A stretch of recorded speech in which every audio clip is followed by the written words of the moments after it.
Wanda Kobuzinski, coordinatrice des projets numériques à la Ligue de l'enseignement Fédération de Gironde. Depuis plusieurs années, nous animons des ateliers de robotique éducative, un des axes de l'inclusion numérique. Actuellement, nous portons le projet Connectique, initiation au numérique pour les seniors. Florence Boquillon, déléguée générale de la Ligue de l'enseignement Gironde. L'inclusion sociale et numérique est un de nos champs d'action que nous ouvrons aussi à 2 services civiques dédiés aux ateliers connectique et robotique.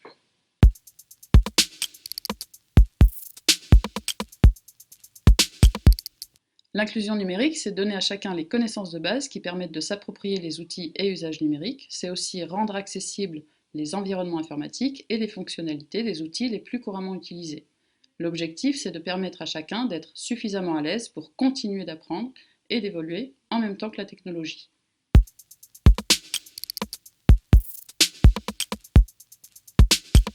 Mouvement laïque d'éducation populaire, la Ligue de l'enseignement propose des activités éducatives, culturelles et citoyennes.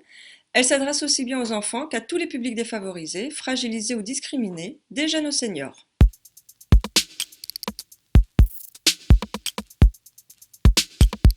Connectique, les ateliers qui reconnectent à la culture numérique et aux autres. De la pratique, mais aussi du ludique, du partage, des échanges, pour que chacun s'approprie le numérique. Par les ateliers de robotique, les jeunes découvrent l'envers du décor et son fonctionnement.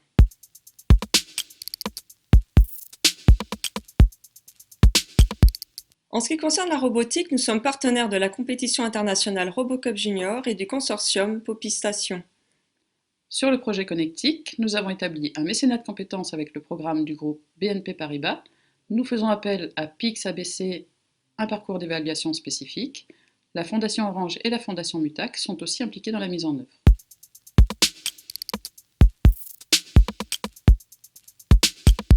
Pour faire face au confinement, nous avons proposé des ateliers à distance en alternative de ceux en présentiel.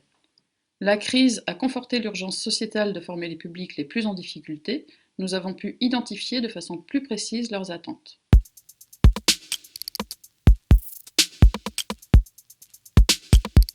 La solidarité numérique est ancrée dans la dynamique d'action de la Ligue. En réponse aux enjeux du territoire, nous sommes toujours volontaires pour co-construire et animer des projets solidaires avec les acteurs du numérique. Dans le cadre du projet Connectique, nous souhaitons développer la culture numérique des bénéficiaires par leur participation à des événements, expos, workshops, ateliers, visites. Nous vous invitons donc à partager votre actualité.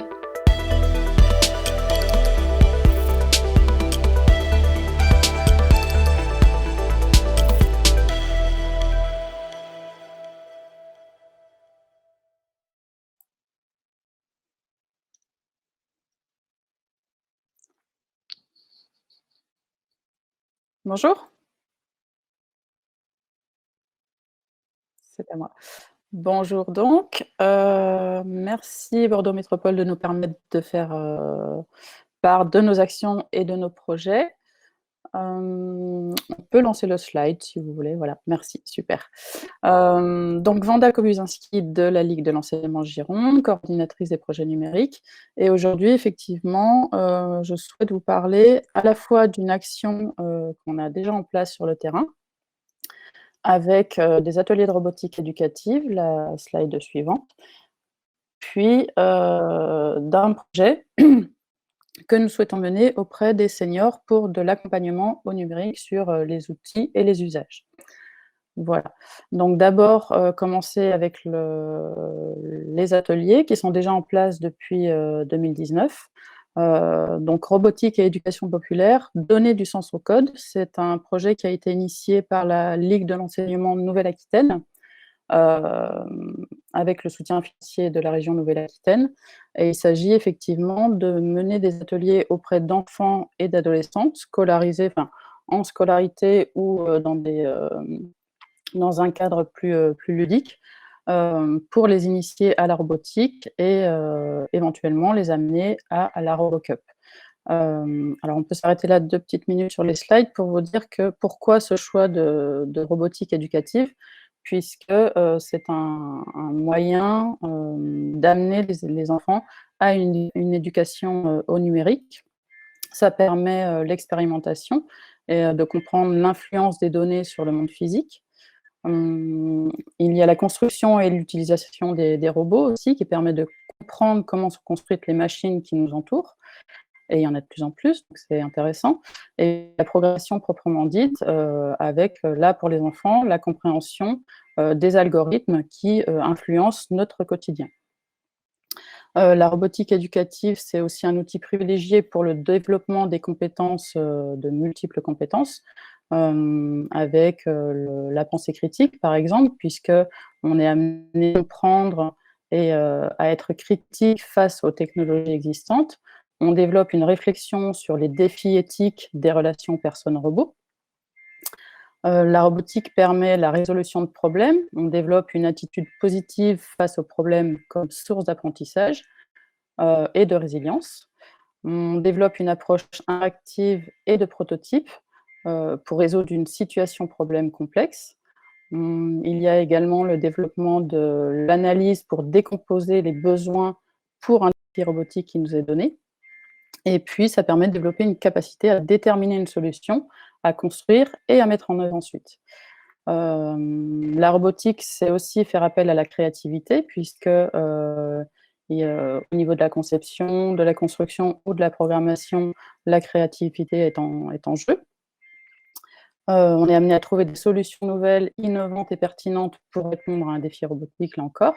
Et puis, on va au-delà de la consommation passive ou interactive des technologies, en développant une approche créative aux technologies. Évidemment, la robotique, l'initiation à la robotique, ça permet, l'apprentissage, la compréhension de la pensée informatique puisque, on apprend aux enfants à programmer par le biais, d'interfaces de programmation, visuelle, je vous montrerai tout à l'heure, qui facilitent la compréhension des processus et des méthodes informatiques. On développe ainsi la capacité d'abstraction, de décomposition et de structuration des données et des processus nécessaires à l'élaboration de la programmation du robot.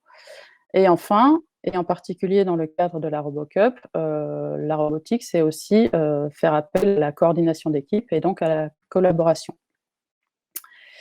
Voilà, donc la RoboCup, effectivement, ça a été créé en 1996. L'objectif final, c'est de mettre au point une équipe de robots totalement autonome, capable de vaincre, l'équipe humaine championne du monde de football. Donc il y a la déclinaison, junior dont, la Ligue de l'enseignement est partenaire, c'est la RoboCup junior donc, qui est ouvert, aux jeunes de 11 à 19 ans. Voilà, et là effectivement, ben, on l'a vu, hein, il y a différentes compétences qui sont requises en électronique, en informatique, mais aussi du travail d'équipe et puis, l'esprit curieux qui doit être au rendez-vous. Donc le travail de la Ligue de l'enseignement, c'est effectivement d'initier les enfants et les adolescents à la robotique, de fédérer et d'accompagner des équipes jusqu'à la RoboCup junior. Je vais faire une petite pause sur, cette slide s'il vous plaît. Alors juste vous préciser, donc je vous ai dit, c'est ouvert aux jeunes de 11 à 19 ans, c'est des équipes de 2 à 5 membres. Il y a différentes, types de compétitions, à l'intérieur de la RoboCup junior. Donc soit une compétition qui fait, c'est le football, hein, les élèves doivent développer des robots à roues capables de jouer, de façon autonome. Il y a la partie un petit peu plus, créative, artistique, où les équipes doivent mettre au point un spectacle qui fait appel à des robots. Et puis il y a, Rescue où les robots développés par les enfants doivent effectuer un parcours semé d'embûches, pardon, et mettre en lieu sûr des victimes. Voilà, et alors donc pour initier et faire progresser les enfants qu'on accompagne à la robotique, nous, parmi tous les dispositifs existants, on utilise principalement, Timio, qui est un petit robot que vous voyez à l'écran là, avec son interface de programmation visuelle qui est assez simple, hein, à comprendre et à mettre en œuvre. Donc Timio qui est, doté de capteurs pour pouvoir justement lui indiquer, les mouvements à faire. Du coup, slide suivant, on utilise également, Poppy. Voilà, donc Poppy, alors Poppy, Station, c'est un gros consortium effectivement autour de la robotique éducative. avec beaucoup d'acteurs intéressants qui œuvrent sur ce sujet et qui ont mis au point différents robots. Donc on a à l'image Poppy Ergo Junior, qui est le plus simple à gauche, jusqu'à le robot plus humanoïde, où là, il est un petit peu plus complexe aussi à mener. Mais ça permet effectivement aux enfants, toujours avec l'interface de programmation visuelle que je vous ai mis en illustration aussi, donc comme Scratch, hein, que peut-être vous connaissez, ou Snap. Voilà, ça permet aux enfants de coder des actions à mettre en œuvre par le robot.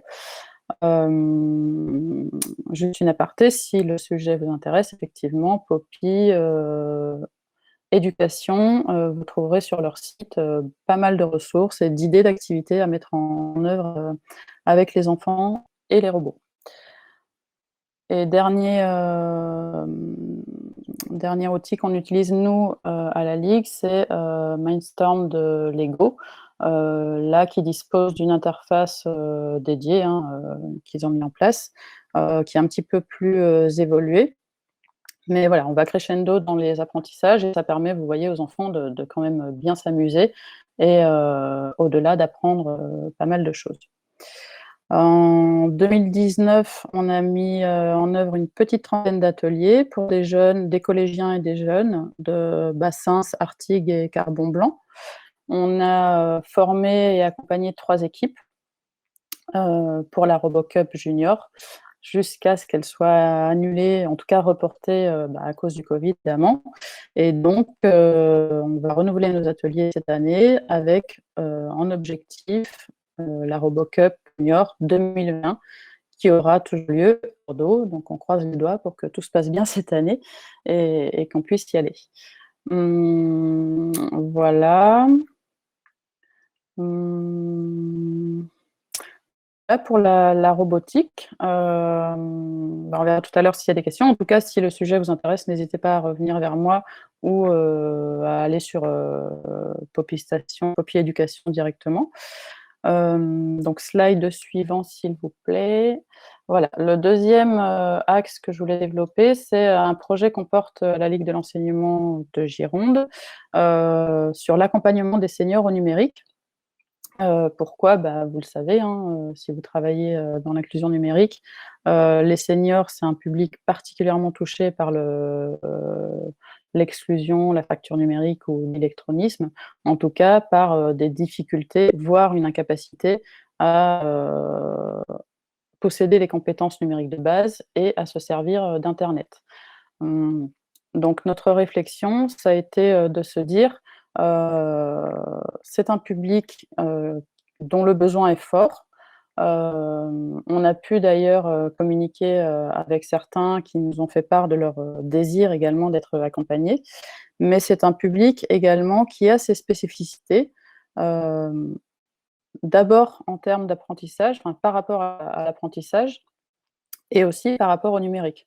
On sait que voilà, ils ont une relation, enfin, sans vouloir généraliser, mais ceux qui sont en difficulté ont une relation numérique qui est soit un peu craintive, soit méfiante. Voilà, il y a des freins dont il faut être conscient pour pouvoir répondre correctement à ces besoins. Et, l'objectif du projet qu'on porte, c'est justement de se baser sur les caractéristiques propres des seniors pour pouvoir apporter une réponse qui, on l'espère, soit la plus appropriée possible et la plus optimale possible. Voilà, bon, je vous avais préparé des petits chiffres, mais je pense que vous les connaissez en termes d'exclusion numérique des seniors.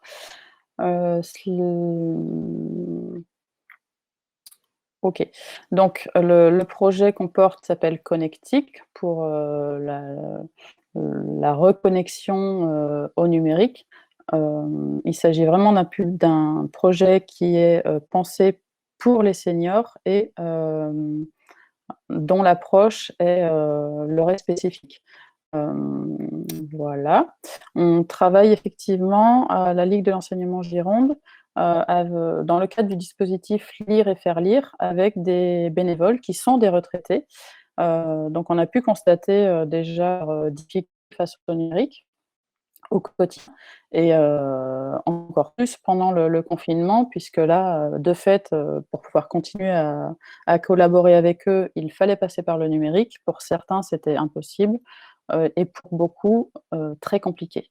Hem, à la suite, on a fait passer un questionnaire justement où on leur demandait un petit peu leur intérêt de se former. Est-ce qu'ils étaient prêts? Est-ce qu'ils en ressentaient le besoin? Et comment est-ce qu'ils se situaient par rapport au numérique? Et on a vu qu'effectivement, l'accompagnement est souhaité et nécessaire puisqu'ils jugent que leurs compétences sont, insuffisantes, en tout cas pour la majorité de ceux qui nous ont répondu. Du coup, voilà pourquoi on s'est penché sur ce projet et alors je vais me mettre de mon côté sur la bonne slide, excusez-moi. Tac, hem, est-ce qu'on peut remonter d'une slide, s'il vous plaît?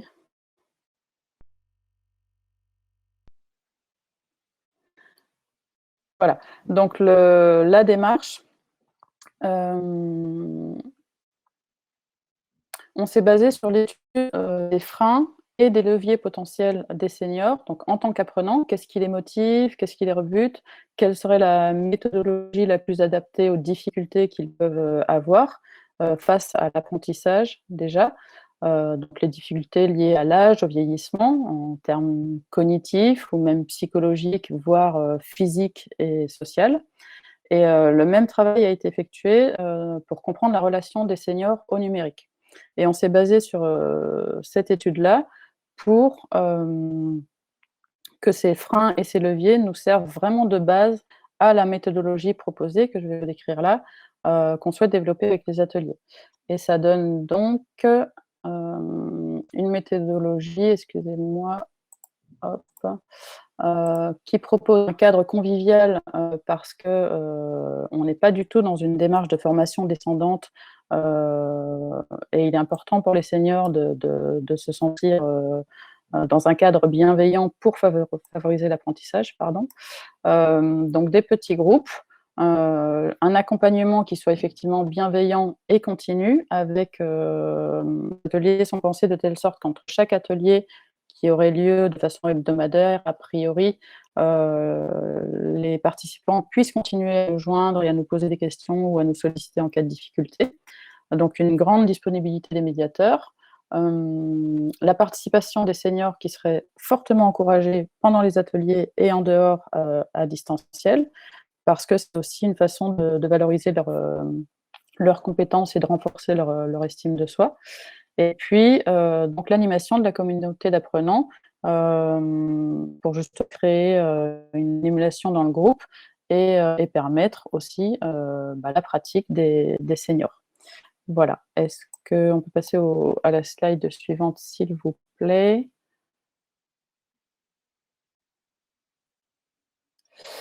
Donc l'accompagnement vraiment centré sur, l'apprenant,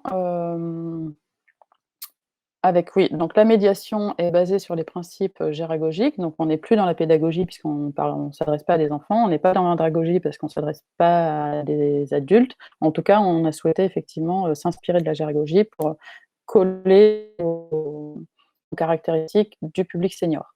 Donc on prend en compte leurs besoins et leurs attentes, par nos études, mais aussi par, la relation qui est mise en œuvre avec, les apprenants, enfin qui sera mise en œuvre avec les apprenants, avec des échanges, constants pour qu'on puisse aussi nous, réajuster en fonction de tour. Un respect des difficultés, individuelles ou, des rythmes en tout cas de chacun. La durée des ateliers qui est pensée pour qu'on perde pas le fil et qu'on puisse rester motivé tout au long de l'atelier. Même pour le rythme qui est fait pour que, l'apprentissage soit vraiment, optimal. Slide suivant s'il vous plaît.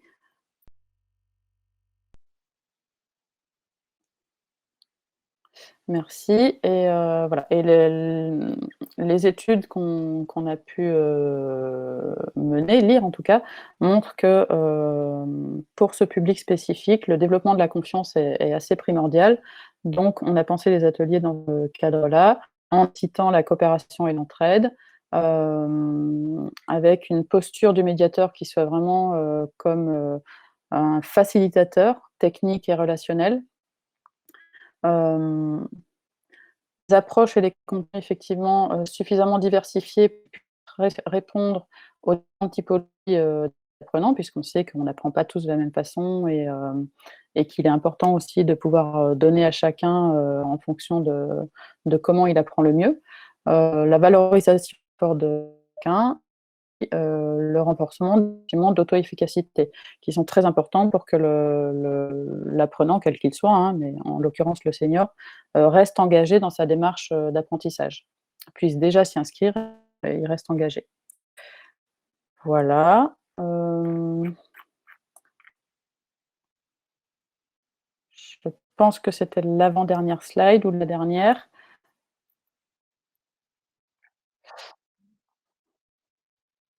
Ouais, juste préciser, pardon, qu'effectivement, c'est encore au stade de projet puisqu'on est en attente de réponse de subventions. On a déjà des partenariats qui sont actés, en particulier pour du mécénat de compétences. On a le public, il n'y a pas de souci, et on a la volonté forte de les mener, à bien ces ateliers. Et du coup, on reste ouvert aux propositions de partenariat ou de collaboration pour justement qu'ils puissent, avoir lieu. Voilà. Merci beaucoup pour cette présentation très complète. Je suis Sophie Woodville, pour ceux qui ne m'avaient pas vu au début ou pas entendu, de Bordeaux Métropole. Et on va passer aux questions. Je crois que nous avons 25 personnes à peu près qui suivent cet atelier avec attention. Les questions sont, pour l'instant, les participants sont un petit peu timides, mais moi j'ai quelques petites questions pour vous. Comment est-ce que vous avez pu développer ou maintenir vos actions dans le cadre du Covid et quels sont les leviers utilisés ou ça vous a un petit peu, la situation vous a bloqué, est-ce que vous avez commencé déjà à anticiper des solutions pour pouvoir travailler à la fois sur le volet enfant et le volet senior sur des ateliers en distanciel peut-être? Alors, pendant le confinement, comme tout le monde, on a été un peu pris de court et ça n'a pas été évident de maintenir. On a essayé de maintenir, au moins la relation aux associations qui sont affiliées à la Ligue de l'enseignement, puisqu'on est aussi, centre de ressources pour les associations.